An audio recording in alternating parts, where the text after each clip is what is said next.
c'est ok d'être une garce. C'est ok en fait de dire non aux autres pour se dire oui à soi. Je te souhaite la bienvenue dans ce nouvel épisode où on va parler d'énergie féminine, mais cette fois-ci on va parler du Dark Feminine Energy. Avant de commencer cet épisode-là, je t'invite à télécharger tes cadeaux que tu pourras retrouver en description et me suivre sur Insta si ce n'est pas déjà fait, puisque sur Insta je suis très active. Alors aujourd'hui on va parler d'un sujet qui me passionne, c'est le Dark Feminine Energy. Alors faut savoir que pendant très longtemps j'ai été une garce dans ma vie, c'est-à-dire que j'ai été une bad bitch, et vous allez comprendre pourquoi et d'où ça vient et comment l'énergie de la garce peut t'aider dans ta vie.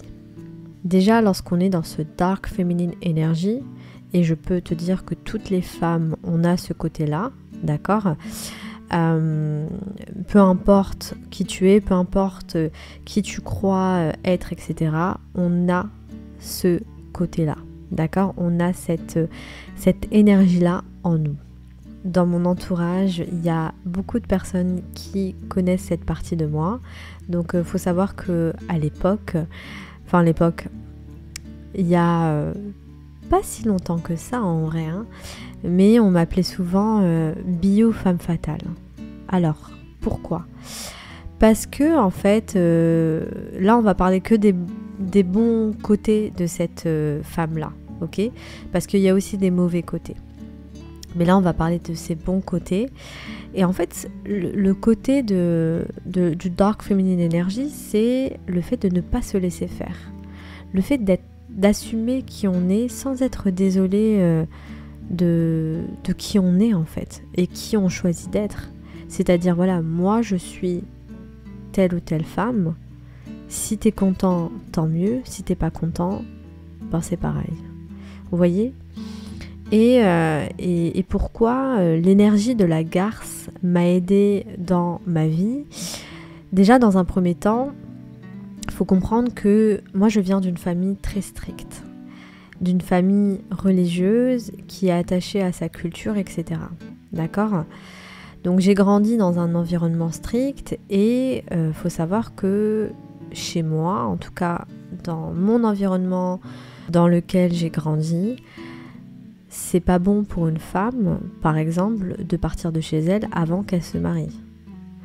Ce n'est pas bon pour une femme d'être dans d'être coquette, de trop montrer, d'être cette femme qui est libre, qui voyage, etc. Surtout à partir d'un certain âge, quand tu n'es pas mariée, t'as pas d'enfant, etc. C'est une catastrophe, ok ? C'est limite en fait t'as un problème, d'accord ? Donc moi j'ai grandi dans ça et c'est vrai que mon côté garce m'a aidé à ne pas écouter moi ce que j'appelle la mentalité de Horototo, la mentalité où voilà, faut se marier à 20 ans, faut avoir des enfants à 24 ans, etc. Si c'est ton cas, c'est ok. Je veux dire, en fait, si tu l'as choisi, c'est bien. Mais moi, je sais qu'à l'époque, et d'ailleurs, c'est ça que j'ai manifesté, enfin, c'est une de mes plus grosses manifestations, c'est ma liberté en tant que femme et mon émancipation. Puisque j'ai su très tôt que moi je n'avais pas envie de me marier à 20 ans, je n'avais pas envie d'avoir des enfants tôt. Moi ce que je voulais c'était de vivre, d'être libre, de m'habiller comme je voulais, de sortir, de voyager, etc. Mais à l'époque où j'habitais c'était impossible, d'accord ? Jusqu'à que je manifeste mes 2 ans aux États-Unis. Mais ça sera pour un autre podcast. Et donc ce qui m'a permis justement d'éviter d'avoir une vie misérable, puisque je sais très bien que si je n'avais pas écouté mon cœur et si je n'étais pas dans cette énergie de garce, c'est-à-dire cette énergie de en fait j'en ai rien à foutre de ce que vous pouvez me dire, moi je vais faire ma vie, whatever, le regard des gens et tout, j'en ai rien à foutre, je m'en fous. Je vous ai donné 20 ans de ma vie, maintenant c'est à mon tour de penser à moi. Vraiment pour moi c'est ça l'énergie de la garce, c'est de dire non au sien pour se dire oui à soi. Et pourquoi je te fais ce podcast ? goddess, c'est qu'au bout d'un moment, il faut apprendre à se libérer de la culture. Il faut apprendre à se libérer des dogmes.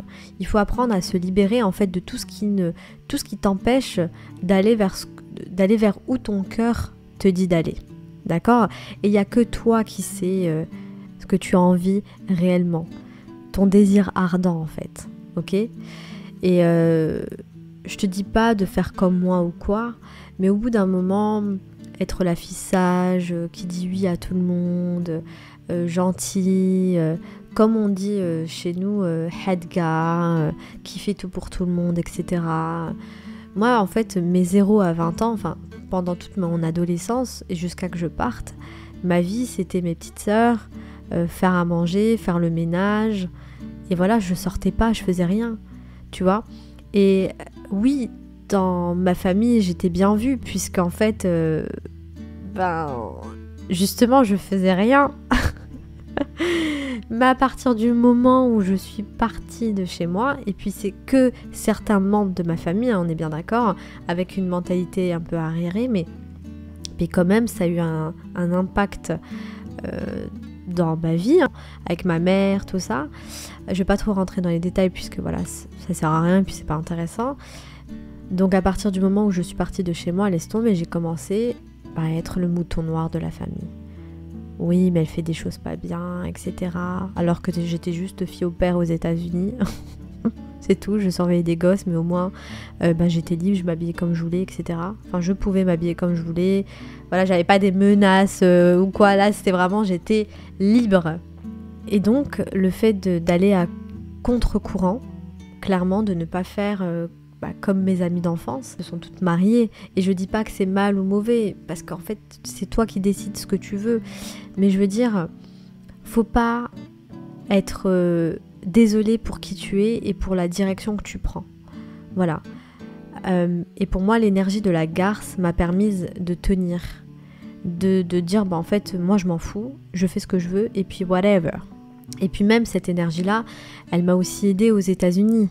C'est-à-dire que quand tu te retrouves seule de l'autre côté du monde, en fait, où t'es seule, t'es une femme, t'es jeune, etc., si t'es une femme, une jeune fille trop gentille, qui dit oui à tout le monde, etc., en fait, au bout d'un moment, tu peux attirer à toi des problèmes. Et justement, l'énergie de la garce, de la bad bitch, m'a permis de ne pas me laisser faire lorsque on essayait de profiter de moi, etc. Et d'ailleurs, même avec l'ayahuasca, j'ai compris que justement cette énergie de garce, et d'ailleurs je vous ai fait une vidéo que j'ai toujours pas postée sur TikTok ni sur YouTube, mais où j'expliquais une prise de conscience que j'ai eue, et ce qui m'a manqué pendant quelques mois là, c'est justement cette énergie de garce en fait. Voilà, cette énergie de en fait je m'en fous. Et une garce, c'est pas forcément une femme qui fait du mal aux autres, au contraire. Selon moi, uniquement, l'énergie de la bad bitch te permet de te faire respecter. Voilà. L'énergie de la garce, et t'es pas obligé de la montrer à tout le monde et n'importe qui, mais tu vois, quand on t'attaque, puisque moi on m'a beaucoup attaqué, que ça soit des hommes, des femmes, etc. Mais quand je dis attaque, c'est vraiment des pics du genre, tu vois, quand on essaie de te rabaisser, cette énergie-là va te permettre de ne pas te laisser faire. Et surtout de ne pas laisser les gens entrer dans ton esprit. De ne pas laisser la jalousie des autres ou la méchanceté des autres rentrer dans ton esprit. C'est-à-dire que quand on te dit quelque chose, toi tu sais au plus profond de toi que c'est pas ta vérité, tu bloques cette énergie-là, et tu bloques aussi ce que la personne elle te dit, c'est-à-dire ça rentre pas dans ton esprit. Tu commences pas à te créer des croyances imitantes, etc. Donc voilà, c'était le sujet de ce podcast, Goddess. C'est ok d'avoir un côté bad bitch, un côté savage, un côté dark. Je peux te dire que je pense être vraiment une femme qui peut parler de ça, puisque pendant longtemps, mon dark feminine energy m'a permis de survivre en fait, tout simplement, m'a permis de vivre et de vivre des expériences, mais aussi de me protéger de prédateurs. Donc voilà, dis-moi en commentaire si ça te parle, si tu as aimé ce sujet-là. Je te souhaite une très belle soirée, une très belle journée et je te dis au prochain podcast.